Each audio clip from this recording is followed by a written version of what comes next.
Ini kita Bu, ini saya orang Muslim nih Bu. Nah, Masya Allah, ganteng Ustaz. Insya Allah. Ini pecinya agak nongol, ini jidat aja kegedean saya.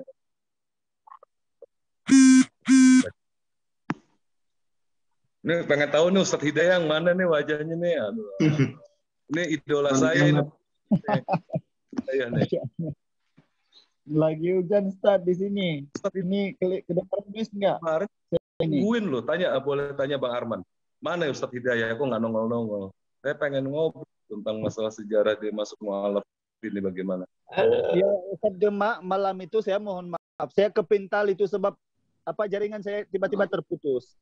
Jadi terkeluar, saya tidak bisa masuk lagi. Saya nggak mau dengar suara Ustadz dulu. Saya mau ngelihat wajah Ustadz dulu. Ini salah satu saya nih. Mana nih ilmunya yang saya butuh? Bukan orang. Nggak ada ilmunya itu. Nggak apa-apa. Ini gini, Ustadz Hidayah. Bu Maimunah. Sekarang saya nggak manggil Ibu Pit ya, tapi saya manggil Ibu Maimunah sesuai nama yang sudah diberikan oleh MUI, Majelis Ulama Indonesia. Jadi gini Bang Bang Gemak sih. Tadi beliau ini, Bu Pit Moy ini, memang dia sendiri mengaku sudah masuk Islam. Tapi kemudian dia mempertahankan juga dengan komunitasnya yang Protestan karena orangnya baik-baik. Dan dia juga bahkan masuk dalam komunitas SSC. Jadi kalau saya pikir dia ini masih sinkretik gitu ya. Masih sinkretik. Jadi Islamnya itu masih dia katanya sholat ya Bu ya. Sholat, saum, puasa gitu ya. Ya it's okay lah. Tadi saya udah pesan Islam itu dibangun dari kalau seperti bangun rumah. Jadi dari fondasi dulu. Fondasi namanya akidah. Bukan ibadah lebih dulu. Kalau akidahnya tidak goncang, ibu nggak akan ke SSC. Nggak akan masih bersama-sama dengan orang Protestan membina jemaatnya juga, nggak akan begitu. Ibu akan sadar bahwa akidahnya itu harus sudah pindah. Makanya sekalipun saya tahu dari Hidayah tadi ya kalau nggak salah dia SSI, tergolong ke SSI, mempelajari SSI. Bagusnya sering nongkrong di sini kali Bu Pit. Belajar sholat semua sendiri dari buku. Terus kan saya Ibu di mana? Domisili di mana, Bu? Bandung. Oh, di Bandung. Bandungnya di mana? Maaf, saya orang Bandung. Dayakolot. Oh, Dayakolot. Saya di Taman Sari, Bu. Saya kuliah di Taman Sari. Taman Sari. Dayakolot mah dekat sama saya dulu itu di Ciparai saya, Bu. Oh, Ciparai lebih jauh lagi. Iya, tapi kan kelewatan juga itu kalau saya mau pulang ke Ciparai pasti lewat Dayakolot. Iya. Ibu artinya ada keturunan dari Chinese ya? Iya. Kawang Ibu ya? Iya. Iya, saya tahu itu, Bu. Oke. Begini, Bu. Tadi salah satu narasumber kita Ustadz Hidayah. Ustadz Hidayah ini adalah seorang dulunya mu'alaf. Dulunya dia mu'alaf. Sekarang ini alhamdulillah sudah kafah menjadi muslim. Alhamdulillah saya banyak ilmu yang saya ambil dari pembicaraan dia. Saya mempelajari, menelaah kenapa dia bisa memutar 180 derajat keimanannya yang asalnya dari Tritunggal menjadi monoteis atau tauhid. Di situ saya merasa, Masya Allah, Al-Quran ini bukanlah hanya reka-rekaan manusia. Nah, Ibu seharusnya bertanya di situ kepada Ustadz Dayat.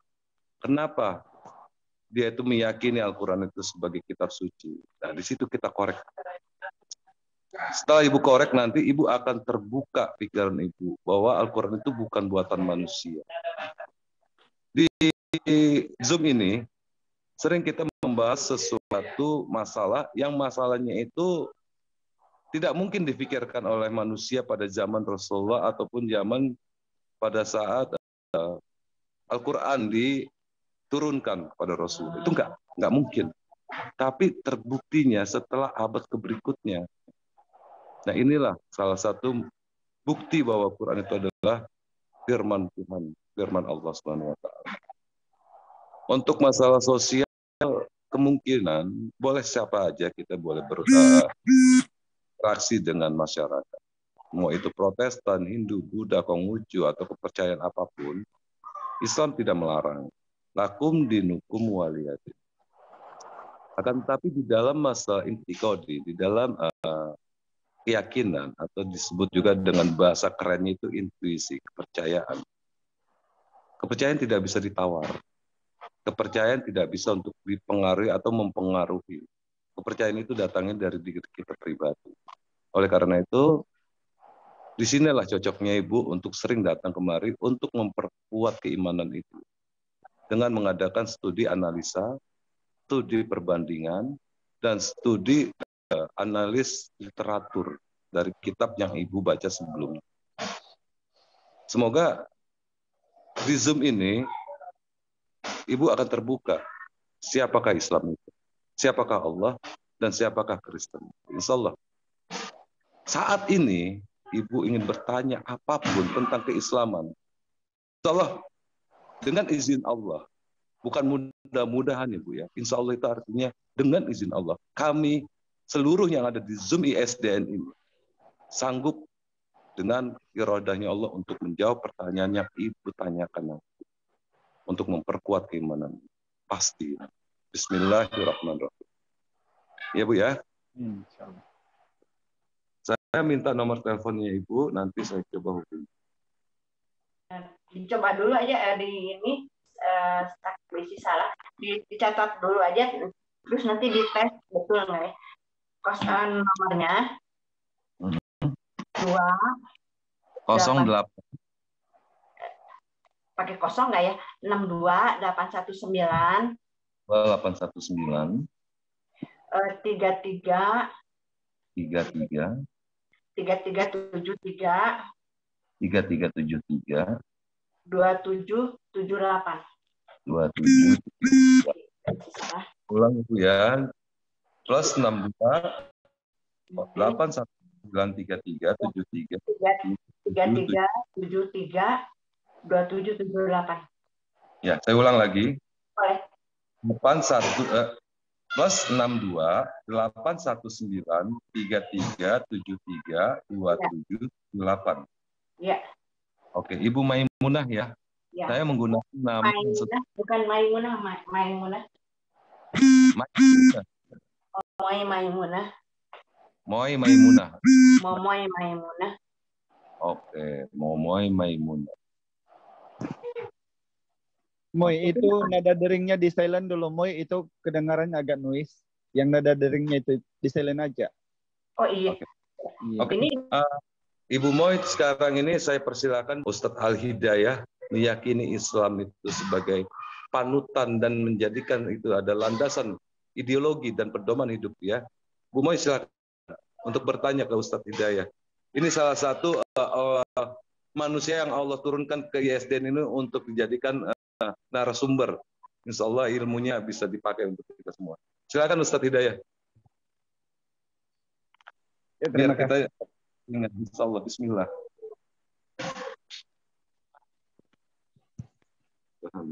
Jadi Moy, ada yang mau dipertanyakan nggak?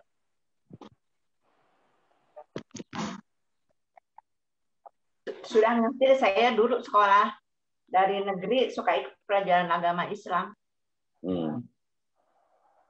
Selama Ibu Moy, ini maksud saya gini Bu Moy, bertanya itu sesuatu yang membuat Ibu Moy itu, apa sih Bible itu, apa sih Quran itu, apa sih Allah itu, dan apa sih Muhammad itu, dan apa itu yang namanya Isa alaihissalam atau Yesus Kristus yang lahir di kota Daud, di kota Nazaret itu. Harusnya ditanya itu Bu. Jadi Ustaz kita akan menjelaskan keseluruhan. Menurut saya Allah sama Allah itu esa. Kalau orang Israel kan bilangnya Yahweh atau Adonai. Yehova, sama Allah itu bagi saya mah sama. Pencipta itu esa. Saya mau pakai cara Islam sama, nyampe pakai cara, tapi bukan yang Trinitas ya, pakai yang saksi-saksi Yehova, nyampe juga. Nama Yesus, pikir saya begitu. Dengan menggunakan nama Yesus juga sampai juga, Bu. Iya, kalau saksi Yehova itu berdoa harus kepada Bapa ya, kepada Yehova, tapi harus di dalam nama Yesus karena manusia tidak sempurna. Jadi di akhir doanya dipanjatkan kehadiratmu Bapa di dalam nama Yesus Kristus Juru Selamat kami gitu di akhirnya. Oh gitu. Ya. Apa yang Ibu yakini tentang masalah apa yang sekarang ini Ibu yakini dalam hati Ibu? Coba ungkapkan kepada kami, nanti coba kami jawab. Selain daripada Yesus sebagai Juru Selamat, Ya. dan Bapa di surga itu adalah Yahweh atau disebut juga Adonai atau disebut juga Elohim, apalagi yang Ibu yakini tentang masalah keimanan Ibu? Ya, pokoknya menurut saya sama Yewa atau Allah itu satu. Yang ada Allahnya Yahudi, Allahnya Islam, atau Allahnya bukan Kristen yang Trinitas ya, Allahnya saksi-saksi Yewa, Allah itu satu. Allah mungkin bukan melihat agamanya Islam tidak melihat agamanya, Allah melihat hati kita, ketaatan kita, gitu aja kata saya. Oke. Saya sholat iya. Oke, kalau gitu Ustadz Hidayah, boleh saya minta satu tausiah untuk masalah ini, Ustadz, untuk menjelaskan apa yang dulu tuh saya pas habis syahadat tahun 86, saya rajin sekali, pokoknya nggak pernah kelewat itu sholat 5 waktu. Saya kan kerja dulu sampai pokoknya di tempat kerja juga mungkin jadi itulah, jadi apa, tapi saya lewatin, pokoknya saya tetap sholat 5 waktu di tempat kerja. Itu dari keluarga banyak yang menentang, keluarga mertua, keluarga suami, macam-macam lah pokoknya. Suatu hari saya diperdengarkan ini Yusuf Wali itu murtadin tapi jadi pendeta, dia lulusan sekolah Al-Azhar yang di Mesir. Dia cerita ini, jadi bikin bimbang saya langsung itu. Oke, siap. Oke, kalau gitu Ibu bisa didengarkan alasan dari penjelasan dari Ustadz Hidayah, bagaimana dia bisa menjadi seorang yang meyakini Islam itu adalah pedoman hidup dia, atau disebut juga mu'alaf, sehingga sekarang ini menjadi Islam kafah, Islam secara menyeluruh. Silakan Ustadz Hidayat untuk menjelaskan ini. Tafadhol, barakallah, la ilaha illallah wa la ilaha illallah. Tafadhol. Bismillahirrahmanirrahim. Baiklah, terima kasih saudaraku Ustadz Gema. Untuk membuktikan keislaman itu sangat simpel kalau saat ini ya, bukan saat yang dulu. Bukan saat 2015. Saat ini alhamdulillah saya sudah bisa buktikan sesimpel mungkin Islam itu. Nah, kalau 2015 silam saya itu memang belum tahu Islam. Dan saya hanya diperdengarkan silsilah Isa atau Yesus, Isa Al-Masih yang ada di Al-Quran. Diperdengarkan oleh pakcik saya. Bukan melalui grup WA, bukan melalui dialog, hanya diskusi santai. Yang mana pakcik saya itu mengatakan bahwa yang kau berdoa saat ini tidak didengarnya karena dia hanyalah Nabi. Lalu saya tanya, ini sekalian nanti insya Allah saya runtut. Apakah memang kesaksian saya itu benar adanya di Al-Quran atau saya buat-buat, dan kalau memang sekiranya ada Kristen yang boleh membantah saya. Pertama sekali, bila pakcik atau paman saya itu mengatakan Isa itu bukan Tuhan, saya cari tahu. Pasti di Bible tertulis demikian. Ini Agus, pasti tertulis demikian. Jadi, Bomoy, pada zaman itu kami selaku agama Anglican, dulunya PCS, di sini PCS, ada satu lagi dipanggil PCS. Sebelum Anglican itu ada, karena ini juga semua daripada aliran Protestan yang semuanya unsur Trinitas. Sebelum saya meyakini itu, saya cari tahu di Bible dahulu. apakah memang benar? Sehingga ayat itu alhamdulillah, walaupun saya ini sekolahnya cuma darjah 6 kalau di sini. Tidak ada sekolah saya yang tinggi itu, Bu Mumoy. Saya tidak ada ijazah, tidak ada lulusan, tiada ilmu pengetahuan. Tapi saya bersandarkan daripada Allah. Apa yang Allah berikan kepada saya dari pemikiran yang sehat. Alhamdulillah, bila saya meruntut yang pada masa itu dipanggil Alkitab, yang masih ada perjanjian lama, saya runtut satu persatu. Saya boleh buktikan bahwa Yesus itu mengajarkan apa yang Islam perbuat. Dan Bible itu sendiri mengajarkan 7 kriteria yang Islam perbuat yang paling pokok. Apa itu? Kamu tahu sendiri di Ulangan 14:8, Imamat 11:7 itu babi itu haram. Tidak boleh dimakan, dagingnya pun jangan sentuh. Saya memoy, saya tidak punya Bible. Lihat ya. Saya di sini memoy tidak punya Bible, hanya ada rokok. Ya, saya hanya ada rokok, tidak punya Bible. Saat ini tidak punya Bible. Oke, tapi saya coba buktikan apakah saya mengingat ayat atau tidak. Kemudian di Keluaran bab 40 ayat 31 dan 32. Pelan-pelan ya Ustaz ya, saya sambil catat ya. Ya. Keluaran 40 ayat 30 dan 31 dan 32 mengatakan Musa diperintahkan bercuci tangan dan kaki kalau masuk ke kemah pertemuan. Begitu juga di Keluaran bab 30 ayat 20. Abraham pun sama diperintahkan bercuci tangan dan kaki. Itulah wudu dalam Islam, ambil air wudu. Kemudian coba nanti kita buka di Nehemia bab 8 ayat 6 atau di 1 Raja-Raja 18:42. Kemudian diteruskan oleh Yesus di dalam Injil Matius 26:39. Perintah bersujud. Bagaimana Ilya itu membungkuk ke tanah dengan wajahnya menghadap kedua belah tapak tangannya. Kalau mau yang lebih jelas itu yang Nehemia 8 ayat 6. Kalau saya tidak keliru ayatnya. Itu tentang sujud. Nah kemudian kita tahu sendiri dalam Bible, dalam Lukas 1:59, Lukas 2:21, bahkan di Kejadian 17, bab 11-12, perjanjian kekal itu sunat itu, kalau tidak bersunat wajib dihilangkan daripada kaumnya.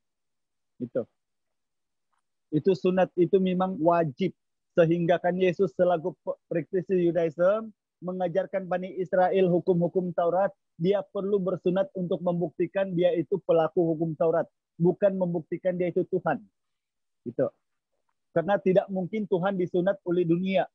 Tidak ada sejarah dunia doktor di dunia ini atau manusia awam apalagi kalau Tuhan, tidak ada itu. Kalau ada itu maka dia paling manusia yang tertinggi derajatnya di dunia. Walaupun dia kemudian penebus dosa. Tidak ada di situ tertulis dia disunat karena menebus dosa, tidak ada. Kemudian kita boleh buka di dalam Filipi 1 Korintus pasal 11 ayat 5 dan 6. Perempuan itu wajib berkerudung, bertudung. Kalau tidak bertudung, maka lebih baik dia membutakan kepala karena dia telah menampakkan kehinaan. Karena rambut adalah sebahagian daripada kehormatan wanita. Di situ tertulis di dalam gospel. Apalagi, menurut Injil Matius, bab 27 ayat 59, Yesus itu setelah mati, Yusuf turunkan dari kayu salib dan dikafani dengan kain putih, linen dan bersih. Sebab Islam berkafan. Apalagi pengajaran-pengajaran di dalam Bible. Wajib berpuasa bukan puasa sunat, bukan puasa hati. Sehingga kan Yesus menegaskan di dalam Injil Matius bab 16 ayat 6. Kalau kamu berpuasa, jangan mukamu seperti orang munafik, maka selalulah cuci muka supaya mukamu jangan kelihatan muram. Tidak pernah Yesus berkata, maka bila kamu berpuasa, berpuasalah dalam hati. Tidak ada. 7 kriteria kemudian, bila kita konfirmasikan dengan Islam, semua ini adalah Islam yang perbuat. Nah, saya dulu memoy Abu Momoy, saya terus terang, saya ragu sendiri dengan apa yang saya lakukan di gereja. Penari kloring itu setiap 25 Desember kita diperintahkan oleh penginjil pergi rumah ke rumah mengijili, membawa lilin dan gitar, menyembayangi rumah ke rumah sebelum 25 Desember. Coba kamu cari ayat itu di Bible, ada enggak? Baptislah Al-Hidayah. Satu. Kedua, saya dulu selaku pemain gitar gereja, saya juga penyanyi penyampai lagu-lagu kerohanian, lagu rohani. Coba ada tidak ayat itu di Bible? Bernyanyilah lagu rohani ketika hari Minggu. Al-Hidayah dibaptis. Ketiga, perjamuan kudus. Yang pasti, yang sekarang dulunya itu anggur. Saya pernah minum itu tahun 1997. Saya pernah minum itu yang Momoy bilang minum anggur dengan roti. Darah dan daging. Kerohanian. Sekarang itu sudah berubah menjadi minuman keras di gereja sini. Ini di kampung saya sendiri ada gereja. Nanti saya gambar, nanti besok saya foto, saya share di grup. Kalau masjid di kampung saya, Momoy sudah tahu, saya sudah sharing 2 kali. Itu bukan masjid surau kecil itu. Karena kami di sini jemaat pun hanya 15 orang, tidak cukup. Tapi adalah sebab itu rumah ibadah. Sebab kami Islam cuma beberapa orang di sini. Oke.